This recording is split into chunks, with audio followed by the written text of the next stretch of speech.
नमस्कार साथियों, the legal शिक्षा वैली में आप सभी का स्वागत करते हैं। आज के टॉपिक जो है बहुत ही इम्पोर्टेंट, जो बर्निंग टॉपिक के ऊपर हम चर्चा करने वाले हैं कि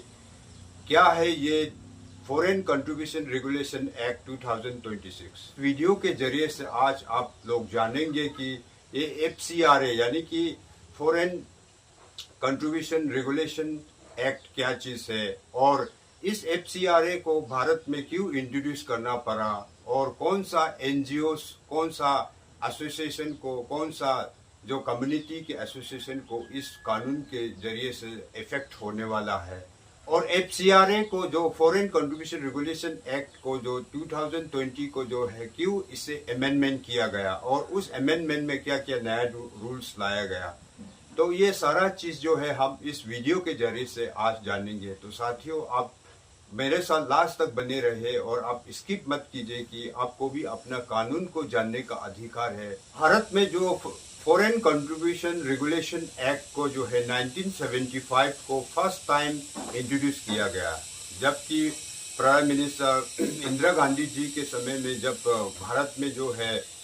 नेशनल इमरजेंसी के पीरियड में इस कानून का जरूरत पड़ा और उसी वक्त जो है 1975 में इसको इंट्रोड्यूस किया। इसका मेन प्रोविजंस था कि देश में कोई इंटरनल कॉन्फ्लिक्ट का वजह से, इंटरनल पॉलिटिक्स के वजह से जो है इसमें नेशनल सिक्योरिटी के ऊपर असर ना हो। क्यों हम जानते हैं कि ये FCRA कानून यानी कि फॉरेन कंट्रीब्यूशन रेगुलेशन एक्ट क्या है। ये एक्चुअली इंडिया में जो लेजिस्लेशन लाया गया है कि जितने भी बाहरी देशों से जो कंट्रीब्यूशन मिलते हैं हमारे देश के संस्था को, चाहे वो NGO हो सकता है, कोई एसोसिएशन हो सकते हैं और कोई जो नॉन प्रॉफिट ऑर्गेनाइजेशन के अंदर जो काम करते हैं, वो चीज़ को जो है रेगुलेट कराने के लिए जो रुपए पैसे बाहर देश से आते हैं हमारे देश में, इसको रेगुलेट करने के लिए एक कानून जो है बनाया गया और जिसका जो है सुपरविजन जो है मिनिस्ट्री ऑफ होम अफेयर्स के जरिए से डायरेक्ट उसमें करते हैं।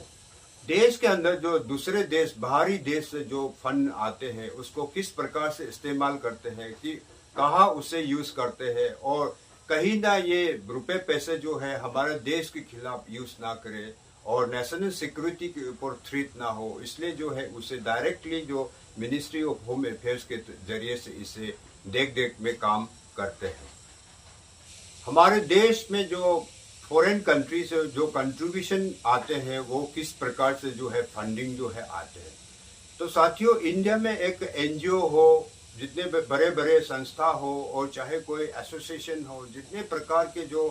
नॉन गवर्नमेंटल ऑर्गेनाइजेशन के अंदर काम करते हैं, उसे जो है फॉरेन कंट्रीब्यूशन रिसीव होते हैं। तो उसको जो है सुपरवाइज करने के लिए, उसको मॉनिटर करने के लिए, उसको जो है रुपए पैसे जो बाहरी देश से हमारे देश में भेजे जाते हैं उसका कैसे एक्सपेंडिचर होता है और किस प्रकार उसे इस्तेमाल करता है।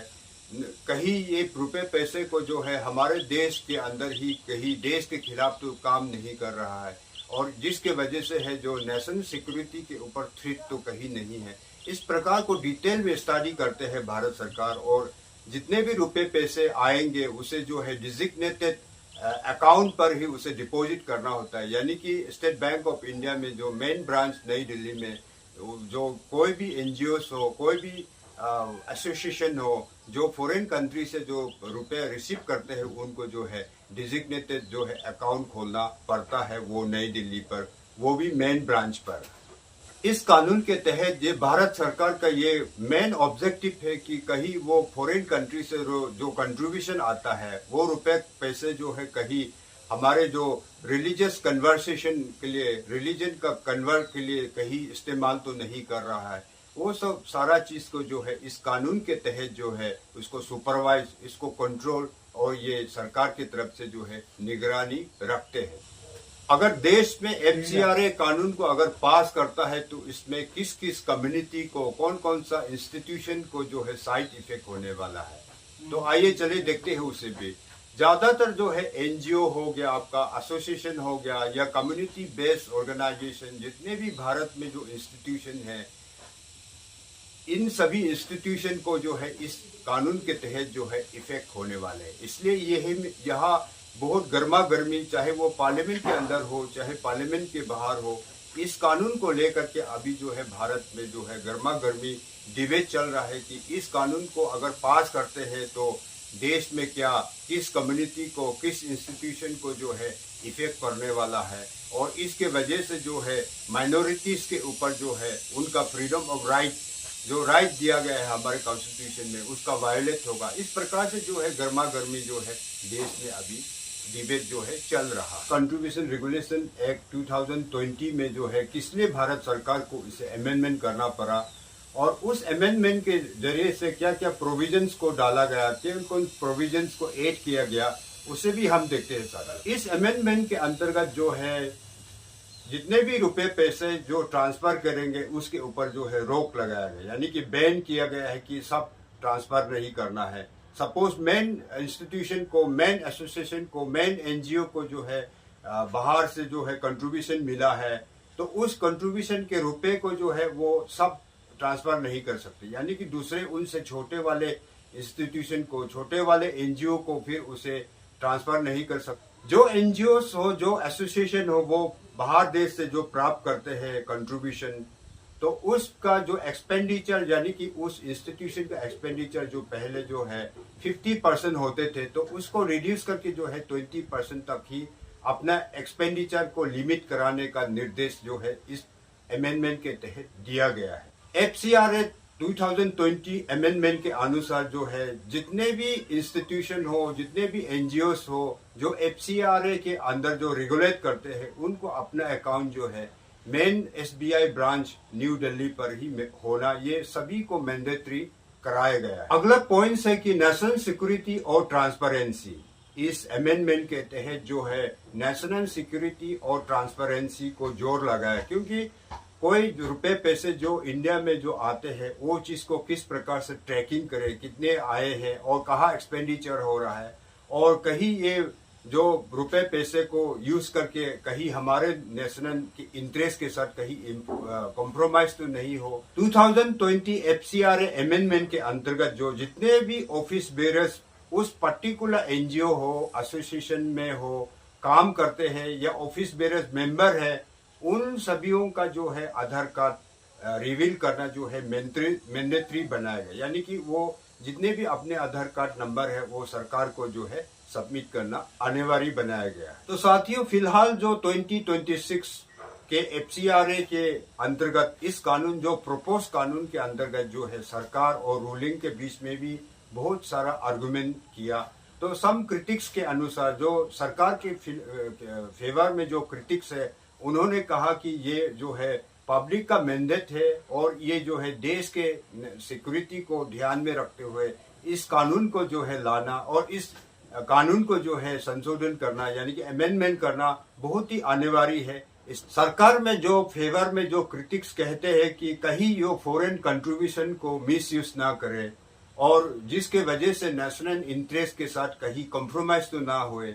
और नेशनल सिक्योरिटी को माने थ्रेट ना हो, तो इस कानून को अमेंडमेंट करना और प्रोपोज बिल को पास करना बहुत ही जरूरी है, क्योंकि इसमें ट्रांसपेरेंसी होना चाहिए। जितने भी कंट्रीब्यूशन रिसीव होते हैं जो भी संस्था के जरिए से, उस चीज को ट्रांसपेरेंसी वे में जो है रिवील करना है और उसके बाद सरकार को इसके बारे में नॉलेज होना है, कहाँ यूज कर रहा है, ये चीज को जानने के लिए जो है ये कानून को अमेंडमेंट करना और प्रपोज कानून को लाना बहुत ही जरूरी है, ये सरकार का कहना है।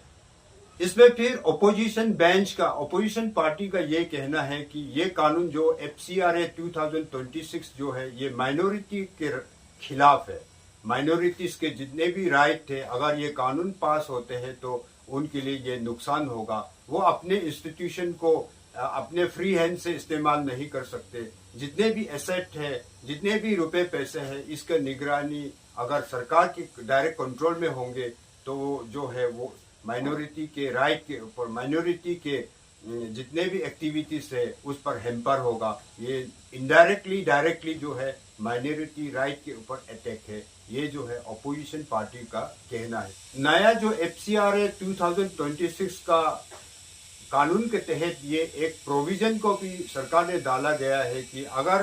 कोई संस्था, अगर कोई एसोसिएशन अपने FCRA के लाइसेंस को अगर रिन्यू नहीं करते हैं या रिन्यू करने के वक्त जो है सरकार उसे रिजेक्ट करते हैं या कैंसिल करते हैं, तो जितने भी प्रॉपर्टी, जितने भी एसेट, जितने भी रुपए पैसे, जितने भी चाहे बिल्डिंग हो, वो चीज़ जो है सीज हो जाएंगे और उसे जो है डिजिग्नेटेड अथॉरिटी के जरिए से उसका कंट्रोल, उसका देखभाल जो है करेंगे। यही चीज़ को ले करके जो है भारत में आज बहुत ही गर्मा गर्मी चर्चा का विषय बना हुआ है। अगर इस प्रकार से करेंगे तो ये जो है माइनॉरिटी राइट के ऊपर जो है डायरेक्टली इनडायरेक्टली अटैक, इस प्रकार से ये चीज़ के वजह से अभी जो है इस बिल को पास, इस कानून को पास करने में जो है बहुत गर्मा गर्मी का सामना सरकार को भी करना पड़ रहा है।